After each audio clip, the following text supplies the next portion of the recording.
Hello all, வாழ்க வளமுடன். கனவு மெய்ப்பட சேனலுக்கு உங்களை வெல்கம் பண்ணுறேன். ஒரு சின்ன கிளாரிஃபிகேஷனோட.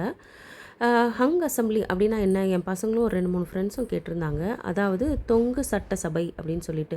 ஃபார் எக்ஸாம்பிள் தமிழ்நாட்டில் இப்போ பார்த்தீங்கன்னாக்கா மொத்தம் 234 தொகுதியில் ஒரு கட்சி வந்து 117 ப்ளஸ் கொஞ்சம் பாதிக்கும் மேலே எடுத்திருந்தால் அவங்கள ஆளுநர் வந்து ஆட்சி அமைக்க டைரெக்டாக கூப்பிடுவார்.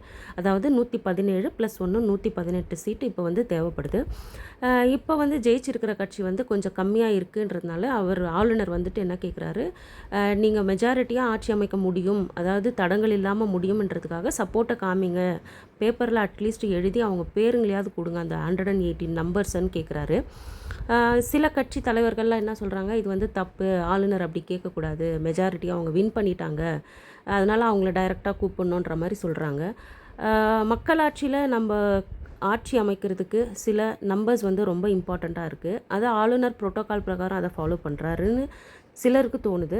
சிலர் இல்லை, அதை வந்து சேஞ்ச் பண்ணிக்கணும், மெஜாரிட்டி இருக்கிறவங்கள கூப்பிடணுன்ற மாதிரி சொல்லிக்கிறாங்க. இது எந்த அளவுக்கு சரியாக இருக்கும் அப்படின்றத நீங்கள் கமெண்ட்ஸில் சொல்லுங்கள். கனவு மெய்ப்பட சேனலை லைக் பண்ணுங்கள், ஷேர் பண்ணுங்கள், சப்ஸ்கிரைப் பண்ணுங்கள். தேங்க்ஸ் ஃபார் வாட்சிங்.